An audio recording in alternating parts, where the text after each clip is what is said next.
Welcome back everyone to Battletech Advanced 3062, and today we have a 4.5 skull battle mission, working once again for the Taurian Concordat, and we've dropped in a very large lance, 2 units of battle armor, and all of this because we are hunting after a 100-ton mech lost by the Concordat, and, well, they've requested that it be destroyed rather than fall into enemy hands. So we do drop in directly into battle this time, already with eyes on a Demolisher D, vehicle with double AC-20. Always a pleasure to have that shooting at us. Well, maybe not. But we have 2 Davion support lances in the field, as well as the either main lance or main mech. It's a little bit hard to tell right now. So we're going to start off just by reserving down, and my hope is that we'll be able to leverage superior local firepower on this mission, make good use of the battle armor, and wow, okay, well, they almost took 2 AC-20 shells on the very first turn, so that's not a good sign. But fingers crossed we can have a very nice, clean mission, not a lot of mechs on our own side taking too many hits, and collecting a very nice paycheck for our trouble. Of course, that is always the goal, so we'll have to see how close to it we can get. I don't really know why they're focusing so much on the battle armor on the first round. 8 evasion pips plus the incredibly small size should make him very hard to hit, but, well, sometimes there's no accounting for the AI. I am just reserving down for right now. We're very close to having the target mech in our sights, and since the Davion support lances are bonus objectives, we don't necessarily need to take them out in order to complete the mission. This is particularly important since we are very close to our future evac zone, so maybe if we want to do this short and sweet, we can move up, take out the target mech, and evac nice and quickly. In the meantime, though, we do need to start getting fire down on that Demolisher, and, well, I think what we're going to do to start that off is we're going to get Trashcan, the man himself, moving up in the King Crab, and we always have in our back pocket sensor lock, so let's lead that off. No sense using the rotary Gauss rifle ammunition without an ideal shot. We do have very limited ammunition on that, especially when firing on triple fire mode with both rotary Gausses. Oof, looks like a PPC shot coming in, some LRMs, maybe a light Gauss as well. It didn't look like it had the full animation of a standard Gauss rifle, but I could be wrong about that. So, okay, now we have a much better shot with a Thunderbolt, having stripped those 2 evasion pips from the Demolisher. And let's just, well, fire everything, why not? 1 and 2, large lasers pounding into that frontal armor, and that was a very nice first strike on that Demolisher D, although apparently we also shoot through the side quite a bit. It happens. Sometimes rather hard to avoid. One thing we are going to have to be careful with is how we move our battle armor. I have 2 mechs, the Dervish and the Centurion, with battle armor handholds that should be able to move the battle armor to different locations, and we should probably mount up first. So let's get the first one onto the Dervish. Unfortunately, that's the battle armor's turn for this round. But next turn we should be able to move up a little bit closer, and oof, those are Thunderbolt missiles coming in. Thankfully missing. Those things are absolutely devastating to single target locations. Okay, so now that we've got the battle armor on board, let's move up this Dervish. Should also be a pretty good platform to shoot at the damaged Demolisher. We do now have eyes on an Atlas 7D, which appears to be the target mech, so that is always nice, and let's shoot in. Maybe if we get lucky with clustering, we'll get a kill here. Not quite. We did break through that frontal armor, but just not enough to take out that Demolisher. Oh, no, side armor. Huh. Well, sometimes things can be a bit surprising with hit locations. Now, the King Crab has taken an absolute beating on some recent missions, and I think I'm going to make an effort to keep it farther back this time around. We're going to push forward with other mechs and leave the King Crab sort of to be a little bit more safe than he was previously. I think that would be a good idea. And, oh yeah, we have the rebuilt Marauder, so this is the one featured in that Mech Bay episode recently, Quad Plasma Rifle. This will be a little bit of overkill, but we do have 10 volleys, and, well, I want to see what we can do. 1, 2, 3, 4. Brutal. Absolutely brutal. Had I fired that at the tank first, it may well have killed the Demolisher outright without the other two mechs shooting in. Of course, there is double standard damage dealt to vehicles with plasma rifles because, well, they can't take heat damage, so it's kind of to make up for that unique mechanic. Unfortunately, our Phalanx battle armor is out of range to mount up on the Centurion, but we can bring the Centurion around and mount up the battle armor after. So we'll take a shot in. Now, our Centurion has also been modified, and this was not something I was happy with, but I didn't have another Ultra AC5 to make up for the one that was damaged in the previous mission. So, improved binary laser it is, and firing on split. Pretty low chance to hit. Well, it rhymed way more than I wanted it to, but you know, sometimes that's life. And that Atlas still hasn't moved, but it was my only valid target. So, now we can mount up the battle armor onto the Centurion. Makes up for the really small natural movement range of battle armor. Remember, they're infantry-sized units. They don't exactly have the ability to go quite as quickly as a medium mech with a huge engine. That looked like an AC-20 shell going in. Fortunately, only one medium laser striking our Thunderbolt and one LRM missile making contact. Nothing too bad. And we have... yeah, okay, so it looks like it's just this mech in the main objective. With that said, if we destroy the Davion supporting lances, we will get more money, and more money is always good. So, I have no complaints about that anyway. Now, our Rack 5 here with the Orion is not, well, doesn't have the best chance to hit, so we're just going to leave it at 3 shots instead of moving it up to 6. Higher risk of jam with the higher number of shots. I don't really see a point to that without a better chance to hit. We do land 2, which, I mean, hey, 2 out of 3, that's about what our accuracy would have suggested, and now we can move up. Well, you know what? Is there a reason to move the Atlas? No, there's not. So, well, before I say that for certain, if I step up a little bit closer, yeah, no real change. So, we're going to fire in, double Thunderbolt 15, double Thunderbolt 5, double ER large, let's see what we can do. From one Atlas to another, and both of our big Thunderbolts miss their 80% chances to hit, because, well, 0.2 squared is apparently too large for us today. But sometimes that's just how it is. Now there is an additional lance dropping in. There's no guarantee it'll be Davion. We also don't quite know the location. So it could be somebody else hostile to Davion. Wow, we just rolled all of the tanks here. Our Orion did take a PPC shot. Lots of stability damage from that. It's a little bit upsetting. And if we take a look in, that's from a Command Manticore with the C3 Master. So we do want that offline. That C3 Master is buffing the entire enemy lance right now. Every single one of them. So let's see if we can follow up. No, that's bad accuracy. Okay. Well, we can always try to land a Narc on it from the Dervish. Pretty good accuracy, but we also have very nice accuracy on the Atlas 7D, so I don't know if this is a wasted shot. I do want the PPC and the C3 Master gone. 220 frontal armor. You know what? Let's take down the Atlas first. I think that'll let us know sort of where we stand, give us our options for retreating if we want, and we'll switch the Narc launcher onto its beacon mode, or normal mode, I guess, which launches that tracking beacon. We did land it, so now we have increased accuracy there. Let's move the Thunderbolt up and along this hill. It is still an obstructed shot, but I think that's okay. We should be fine. Fire in. LRM 20 might be able to knock this guy over, or at least get close. Oh no. But, I mean, still a fair amount of stability damage, so really no complaints from me on that front. We could reserve down to 3 and fire in the Thunderbolts again, but considering how they were a grand waste of time on the last turn, perhaps not the best idea. And this is where the range on the plasma rifles does kind of come into play a little bit. If I'm correct about this, and I think that I am, we fire in at the Atlas 7D.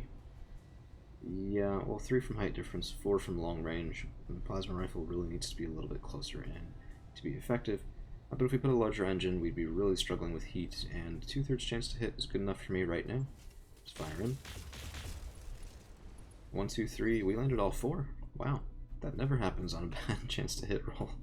Well, I guess it rarely happens would be the better observation. And we are cooking that Atlas now past the red line. High stability damage opened up his left shoulder. That mech is not long for this world.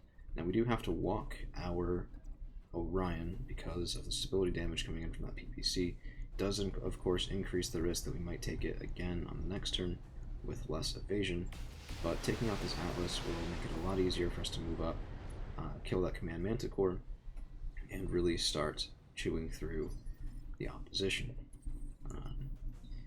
I always say chewing through. I don't think they taste very good. Anyway, this is beside the point. So Ridgehound and the Centurion moving up, and now finally able to get a nice flanking position on this Atlas. I think, let's take a look. No, the damage from Split are linked. Let's go with Split. 53 times 2 is pretty nice.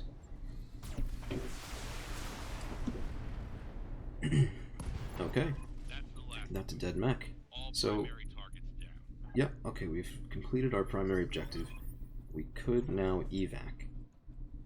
And it might be a good idea to, on the other hand, 2 additional bonus support lances could be a very nice extra payday, but not if it comes at the cost of added repair bills.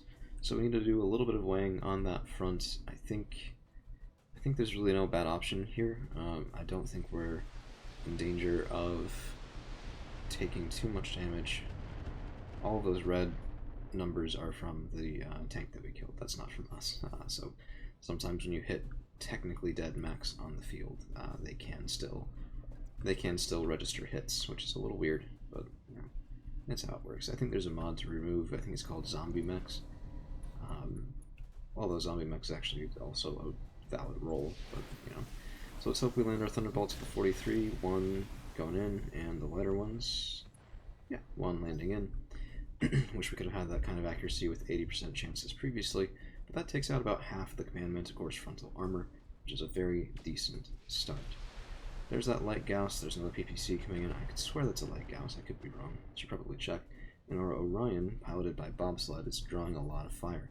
Part of the reason for this, yeah, if we take a look, oh, no, standard Gauss and Sunder, is that our Dervish, which previously used to draw a lot of fire, now features a Chameleon Light Polarization Shield, gives, I think, +2 or +3 difficulty to hit at all times, and that has really taken him off of the field as one of our opponent's favorite targets. So we'll move Trash Can up the King Crab, and it is nice to have him back piloting that after his injury was gone. I think there's no reason not to fire in here. It's not the best accuracy, but I mean, we've already completed our primary objective. We're standing right next to evac, so I don't think it's the end of the world. And we land most of those shots too, so that's pretty nice. I think some of those were side hits more than I would like. No, actually. Only 9 armor remaining on the frontal section of that command tank. It'd be very nice to take it out sooner rather than later if we can. Is that FTL ammunition off of the off of that tank? Does not mean faster than light, means follow the leader. Important distinction there, I suppose. And let's dismount the battle armor. We'll go. I don't want to give them a shot if I don't have to, so we'll pop down right here.